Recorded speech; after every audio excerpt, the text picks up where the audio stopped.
देवादिदेव भगवान महादेव शिव और जगत जननी मां जगदम्बा के चरणों में नमन करते हुए शिव शक्तिधाम डासना से मैं यति नरसिंहानंद सरस्वती। मैंने अभी गीता के बारे में बोलना शुरू किया है, तो आज ये एक तरह से तीसरा पाठ गीता का आज मैं उन लोगों को दे रहा हूं जो मेरे द्वारा गीता को सुनना चाहते हैं, गीता को समझना चाहते हैं।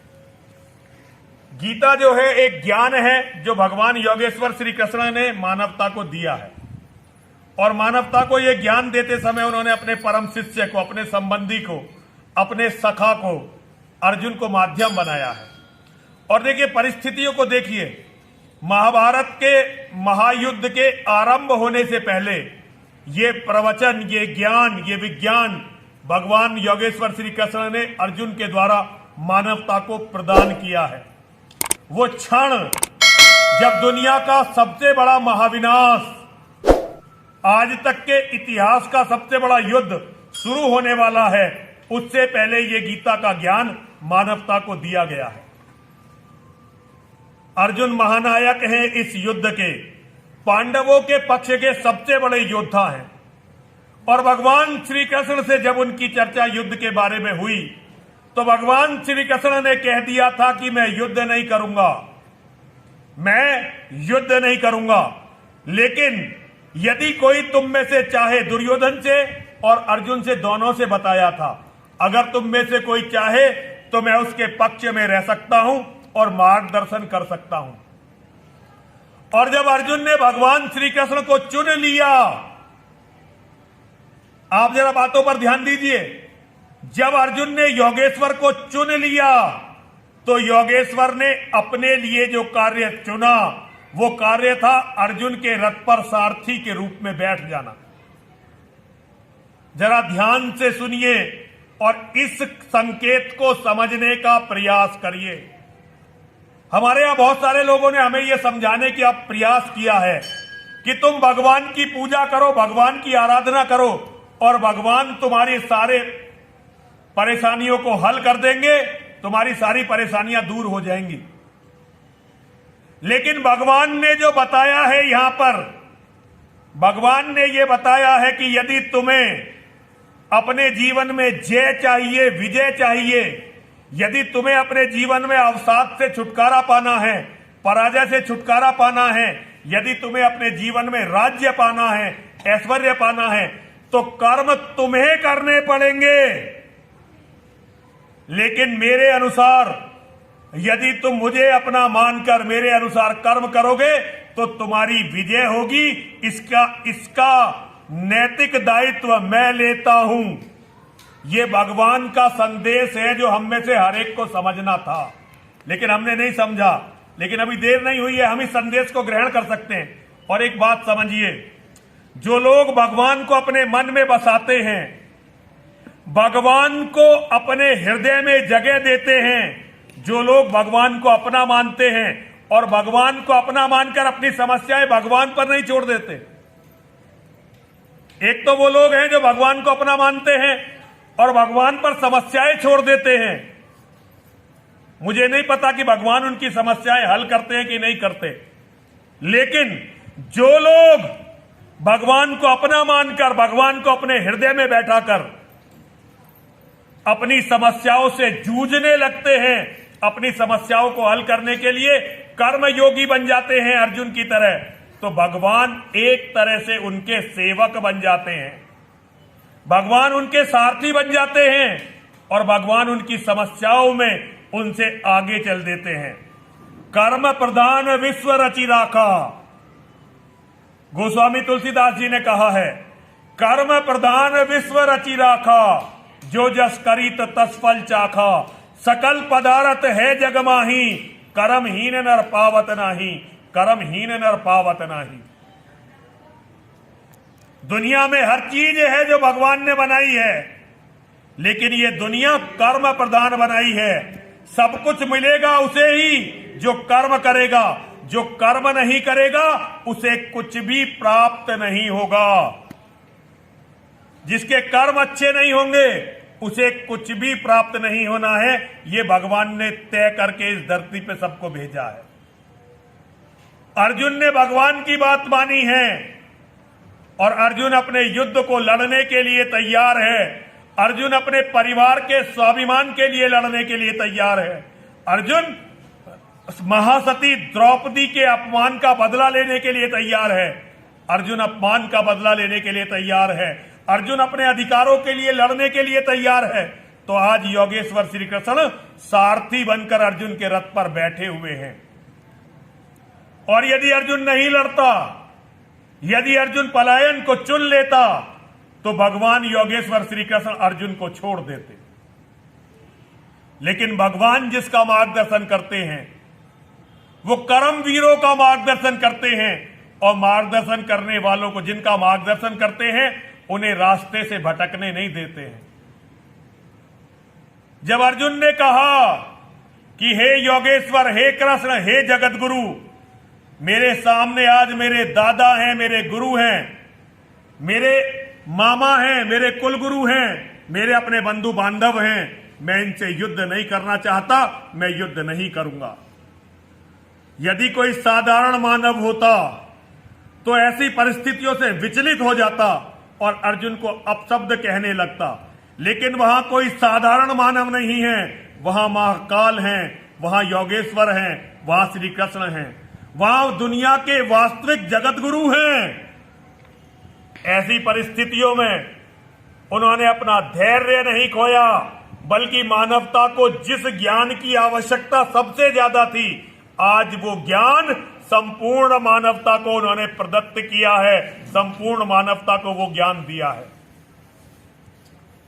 विजय का विज्ञान, स्वाभिमान का विज्ञान, ऐश्वर्य प्राप्ति का विज्ञान, धर्म प्राप्ति का विज्ञान, और सबसे बढ़कर मोक्ष की प्राप्ति का विज्ञान।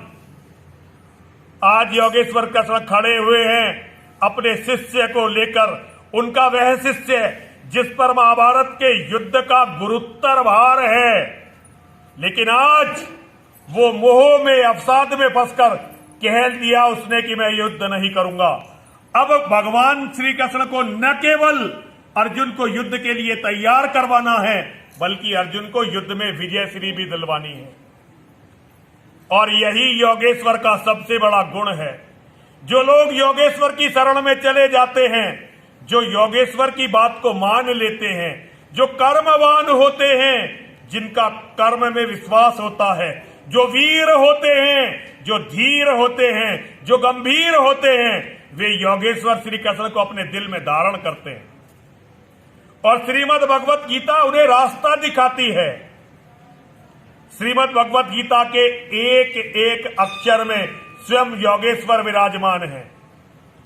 मेरा आप सभी से अनुरोध है, जहां तक भी मेरी बात जाए, अभी तक मैंने ये प्रस्तावना आपको बताई थी, आज ये तीसरा वीडियो है। तीसरे वीडियो में मैंने आपको प्रस्तावना बताई है। मेरा आप सभी से निवेदन है, अब मैं श्लोक करके आपको श्रीमद् भगवत गीता के बारे में बताता रहूंगा। 700 श्लोक हैं श्रीमद् भगवत गीता के। मेरा प्रयास रहेगा कि मैं 700 के 700 श्लोकों के बारे में आपसे बात करूं, 700 के 700 श्लोकों के बारे में आपसे चर्चा करूं। अभी आप मुझे व्हाट्सएप पर देख रहे हैं, बहुत जल्दी इसे यूट्यूब पर हम लोग करने का प्रयास करेंगे और इसे फेसबुक के माध्यम से भी करने का प्रयास करेंगे। लेकिन धीरे धीरे इसमें थोड़ा समय लगेगा। अभी हम शिव शक्ति धाम डासना एक समस्या में घिरा हुआ है। जैसे जैसे हमारी ये समस्या सॉल्व होती चली जाएगी, हम लोग इसे बेहतर तरीके से गीता की बात, गीता की चर्चा आपके साथ करते रहेंगे। जो लोग मुझे ये सौभाग्य दे रहे हैं कि मैं उन्हें गीता के बारे में बता सकूं, मैं उनको बहुत बहुत साधुवाद देता हूं, बहुत बहुत धन्यवाद देता हूं। यदि आपको मेरा ये संदेश अच्छा लगे, यदि आपको योगेश्वर श्री कृष्ण की गीता, उनकी पीड़ा और उनके दिखाए हुए मार्ग अच्छे लगे, तो इस ज्ञान को फैलाने में मेरा साथ दीजिए। ये वीडियो हो या यूट्यूब का लिंक हो, आपको ये ज्यादा से ज्यादा लोगों तक पहुंचाना है, ज्यादा से ज्यादा लोगों को समझाना है। यदि आप इसका प्रचार प्रसार नहीं करेंगे तो ये ज्यादा लोगों तक नहीं पहुंच सकेगा। लेकिन भगवान श्री कृष्ण के विचारों का प्रचार करना, उनके विचारों का प्रसार करना, ये अपने आप में ज्ञान यज्ञ होता है। आगे से जब भी आप गीता के बारे में चर्चा करें तो एक श्रीमद् भगवत गीता, चाहे इस्कॉन वाली चाहे गीता प्रेस वाली, ये दो सबसे अच्छी हैं, चाहे इस्कॉन वाली चाहे गीता प्रेस वाली, वो अपने सामने रखें, ताकि मैं जब आपको वो श्लोक समझाऊं और वो श्लोक किस प्रसंग से जुड़ा हुआ है उसे समझाऊं तो आप इसे समझ सकें। देखिए, भगवान श्री कृष्ण ने जो गीता में श्लोक बताए हैं, जो ज्ञान दिया है, हर श्लोक उनके जीवन की जुड़ी हुई किसी ना किसी कथा से संबंध रखता है। ये योगेश्वर का वो ज्ञान है उन्होंने इस मानवता को स्वयं जीकर दिखलाया है। उन्होंने केवल बात नहीं की है, उन्होंने इस ज्ञान को सारी दुनिया को जीकर भी दिखलाया है। तो हमें योगेश्वर के जीवन के सापेक्ष में गीता को समझना है। तो मेरा आप सभी से अनुरोध है कि एक गीता अगर आपके पास है तो बहुत अच्छी बात है, अगर नहीं है तो किसी तरह से मार्केट से ले लीजिए। और अगर आप कहीं दूर हैं, भारत से दूर हैं और आपको गीता नहीं मिल रही है, तो आप कोई पीडीएफ गीता की निकाल लीजिए और उसका प्रिंट आउट ले लीजिए। गीता को सामने रखिए, मेरी बात सुनिए, मनन करिए। आइए हम सब लोग मिले और भगवान योगेश्वर श्री कृष्ण की शरण में चलें। हम लोगों की ये जिम्मेदारी है कि हम भगवान श्री कृष्ण की शरण में जाएं, अपने आप को बचाएं, अपनी आत्मा को बचाएं, और जो लोग भी हमारी बात सुन रहे हैं हम उन्हें बचाने का प्रयास करें। प्रत्येक मानव को अधिकार है इस ज्ञान का अध्ययन, मनन और चिंतन करने का। प्रत्येक मानव को अधिकार है यशस्वी बनने का। प्रत्येक मानव को अधिकार है ऐश्वर्यशाली बनने का। प्रत्येक मानव को अधिकार है धनवान बनने का। प्रत्येक मानव को अधिकार है राज्यों को जीतने का। और प्रत्येक मानव को अधिकार है धर्म के हिसाब से अपना जीवन जीकर मोक्ष को प्राप्त करने का, परमात्मा को प्राप्त करने का, परमात्मा में विलीन हो जाने का। श्रीमद् भगवत गीता का जो ज्ञान है ये बड़े सौभाग्य से किसी को मिलता है, और उससे भी ज्यादा सौभाग्य उसका होता है जो इस ज्ञान का प्रचार प्रसार करता है। तो मेरा आप लोगों से सभी से अनुरोध है, आइए हम सब लोग मिलें और मिलकर हम योगेश्वर की शरण में चलें। हर हर महादेव, हर हर महादेव, हर हर महादेव।